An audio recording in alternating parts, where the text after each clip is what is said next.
You wanna know how I got these scars?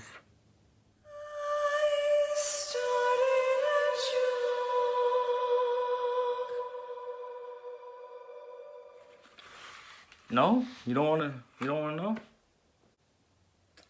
Well, I'll tell you what. I'm gonna tell you the story anyway. Oh snap. Look at me looking like an angel and whatnot with the light in the background.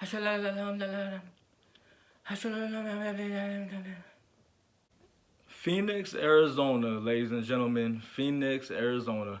I've told stories in the past and my experiences over there. If you're wondering what scars I'm referring to, right here.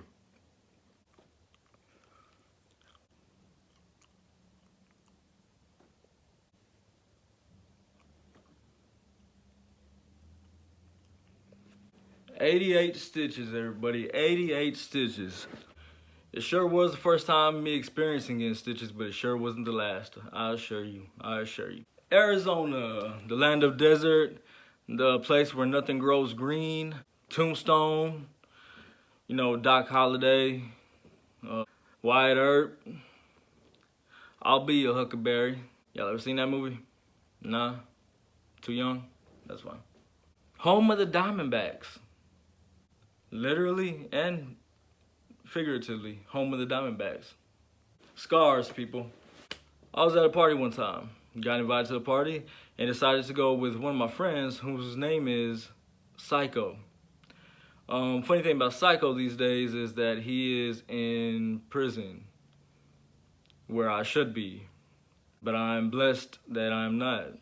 Guess I really must be an angel. Nah, but seriously, folks, I was at this party, and even before the party started, I was guzzling and guzzling liquor. No beer, just liquor, and I was guzzling it. So I was drunk whenever I showed up at the party. Showed up at the party, and lo and behold, they got some more liquor. I go grab a bottle of, I don't even know the name of what this alcohol was called, but I do know that at that point, I was not tasting the alcohol anymore. You know, whenever you get so drunk that whenever you keep drinking, it just, you don't taste the alcohol. That's how it was. So it was like,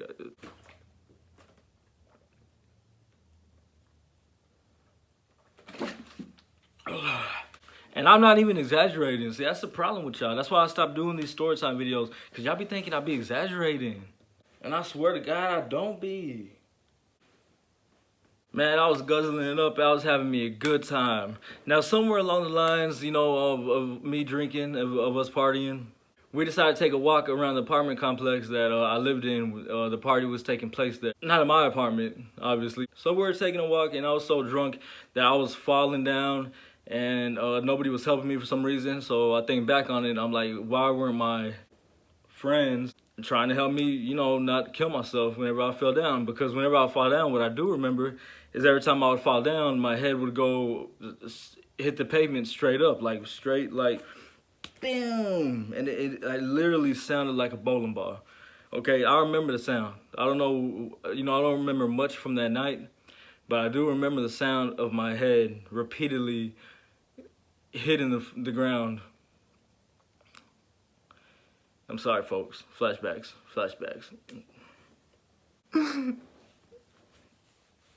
It would hit the floor, and I just remember my friends. Some of them would be laughing. They picked me up, but that was the least of what was about to happen. That was just the beginning. So we're walking around. Somehow I gained footing, and I'm able to walk again. I don't know why. Maybe some like 30 minutes went by, and some alcohol got out of my system that kept me from falling. I don't know. But we end up walking past the laundromat in this apartment complex, the place that my family went to go, you know, wash their laundry. You know, me at the time, I was probably like 16, 15. I was pretty stupid. I mean, you see me now. So just imagine whenever I was 16, 15 years old. I remember calling my mom to kindly let her know, hey, I'm gonna be spending the night at Psycho's house, because I didn't want to go home looking like diseased Parkinson's serial killer / rapist patient whenever I got there. So I said, you know, something along the lines of like, yo, hey mom, yeah, hey, I'm gonna stay at Psycho's house tonight. Mind you, this is an iPhone 7 Plus. This is the iPhone 7 Plus. We did not have that back then, but just imagine that it's one of those flips. Just imagine it's one of those flips. But the phone call went something like that, and I just remember her saying no. I remember my sister Veronica was visiting. She came from Texas. The reason why we're in Arizona is because my dad's mom lives over there, my grandma. So, you know, we went over there for a little bit and lived over there for like 2 years. My sister Veronica was visiting that week. I guess my mom wanted me to come home so I could visit with Veronica, but they did not know that me coming home that night would not be a sight that they wanted to see. So she says no to me, okay? Why freaking not? No, I haven't been drinking. But I'm making my mind that, you know what, I'm just going to spend the night at this house anyway. I'll deal with the consequences in the morning. I hang up the phone with my mom. Now, this is where things get real blurry, okay? I hang up the phone. You know, I'm not talking to my mom anymore. I don't know where this rage came from. I don't know why in the world, after talking to her, we walked by the laundromat, and I stole off on the laundromat window, which was like 2 inches thick. Like with my left hand, like just, eesh. Y'all wanna see that again? Eesh. Yeah, the window broke. The window broke. And when it did break, I fell in like that. So I busted the window. It smashed up. On the side is the, you know, the rest of the glass that didn't fall off. And the window just slit my arm, and I actually fell through the dang window. Next Muhammad Ali or what? Next Muhammad Ali or what? But yeah, I mean, I fell straight through the window with that left hook. Fell straight through it, and blood was pouring out of me. Whenever I say blood was pouring out of me, people, this is not no normal cut. So there was blood. Lots of it. Lots of it. There was blood. All I remember is getting up, and my arm, that little scar right there, that little scar, this right here was just pumping. I guess I cut an artery, you know. I guess an artery just got, you know, cut. I must have cut an artery. Ain't no must have. I did cut an artery. Like I cut the artery. So I got picked up by my friends, and they're looking at me, and the blood from my cut is squirting out like I'm not exaggerating. Every time my heart took a beat, this is very scientific. Very scientific. I am not exaggerating. Every time my heart took a beat, the blood would just not even one straight line, but it would just like squirt everywhere. Squirt everywhere. You know what I'm talking about. You know what I'm talking about. Now let's keep this PG-13. To everyone's dismay and to everyone's surprise, I was not in any way derailed because of the situation. I was actually laughing. I was laughing and squirting my blood on people.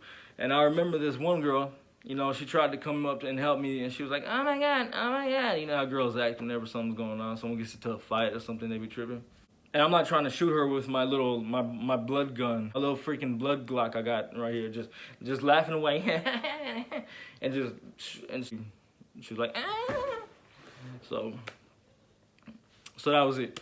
So my blood was pouring everywhere. Now at the moment I was losing so much blood that luckily Psycho, you know, wasn't that much of a psycho at all because he knew what to do. And what do you do when something like that happens, folks? What do you do whenever your best friend's wrist is about to fall off of his arm because he cut it with some glass, because he got into an argument with his mommy? You call 911, 911, 911, plane crash. PG-13, and sorry about that joke. Before 911 showed up and all the ambulances showed up, he grabbed a homemade tourniquet and wrapped it around my wrist and tied it shut. And he was a big hero. He was the man. The only thing is, the tourniquet was a homeless guy's sock. He literally got some homeless guy's sock that homeless dude was probably wearing since he was born, and wrapped it around my open, that's the understatement, open wound. That my arm was falling off and he held it on with something that to give me like gangrene or AIDS or freaking something. Do socks? Can you get AIDS from some people's socks? But he saved my life that night because I got inside the ambulance and I was being so obnoxious to the ambulance people. I remember they had me inside and I was telling them to let me die, because before they even showed up and I was on the floor, I was telling him not to sign nothing on me. I was like, no, let me die, let me die. And you know, he didn't let me die. So the ambulance comes, they give me, one sec. So the ambulance comes, grabs me, and I'm being so obnoxious to them. I keep telling them to let me die, and they're asking me if I took anything. And the stupid thing is that I told them I did for some reason. I don't know what that was for. They're saying, well, of course I was drinking. I was heavily drinking. But they're like, did you take any of this? Did you take any of that? Did you take any of this? And I said yes to everything that they said. I don't know. They're naming drugs that I didn't even know existed. And I said yes, I took it. So I don't know why they believed me and they wrote all that down. Like, in my papers, folks, my discharge papers, made me look like I was hooked to every drug ever known to man. I read that paper and said, gosh, Lee, did they really find this in my system? And they said, no.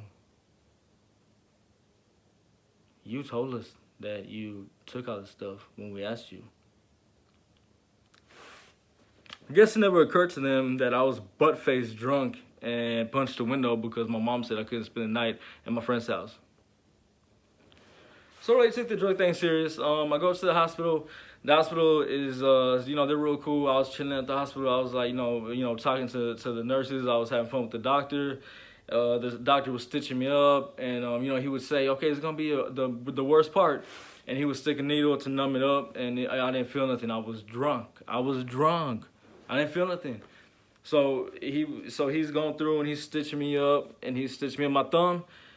It was bad. It doesn't even work no more. Like, you see that? You see how this one comes out, and this one like barely comes, like that won't come out like that. Yeah, see that? That's how it should be. That's how it should be. But he's stitching me up like doctors are supposed to do. And, we're talking, and he stitched me up. I got like 88 stitches, and I think he even went as far as just like put one little stitch right there. Put one little stitch right there. That's how much he looked out for me.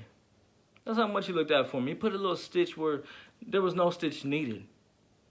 He must have been like a new doctor. He must have been like a new doctor, just wanting to stitch up everything he could and can. Yeah, that was it. So after stitching me up and stitching my thumb up, now there's 80 stitches on this side, and my thumb was something around like, I want to say 60. And my thumb after the incident was like bent in, like it looked like I had some kind of, not that it's wrong if anything's wrong with your finger, if you got a finger impediment or finger, something, don't take offense to it, but my finger looked like, it looked tarded, not even retarded, it just looked tarded. The doctor says to me, man, you know what, you're such a tough guy. I'm surprised that you haven't thrown up yet from all the pain. And I sat there like, yeah, why would I throw up? Nothing hurts. I'm drunk, nothing hurts, I'm fine. Stitch me up, do what you gotta do.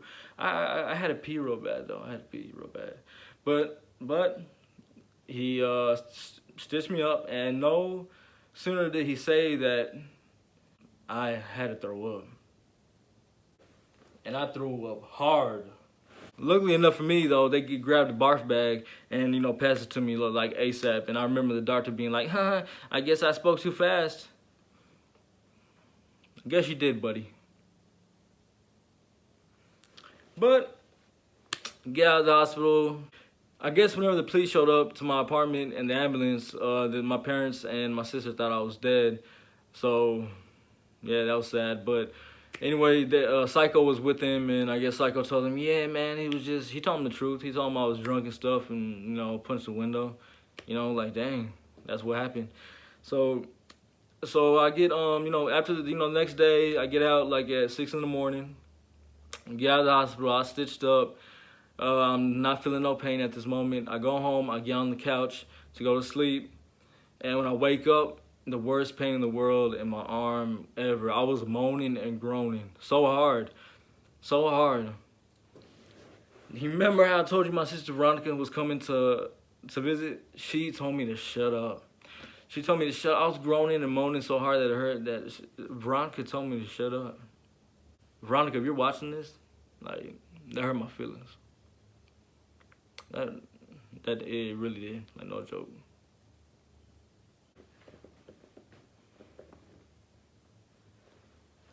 So that's where my million scars came from. And to be honest with you, I got more. I've had, staples in my legs. I've had, some more. I think they put stitches right there, but that had nothing to do with this incident. That was something else. And that's pretty much the story about where I got them from. So thank you guys for listening. No, it wasn't from some, my abusive dad or my abusive mom, because they were not abusive at all. I had a great childhood. One of the best. And I don't think I got in much trouble. Like, I think like that day or even the next day, I walked over to the pool where the little party was at in the apartment complex. And like everybody was like, oh man, yeah, hey, look. And the apartment complex, they didn't charge, us anything. They said that they were, but I talked to one of the what do you call them? One of the apartment manager people, and she was just like, oh, well, I'm glad you're okay. Anyways, y'all, this has been Lee from I Started a Joke. Y'all stay safe. Y'all stay humble. Y'all stay praying. And inside the house, you staying.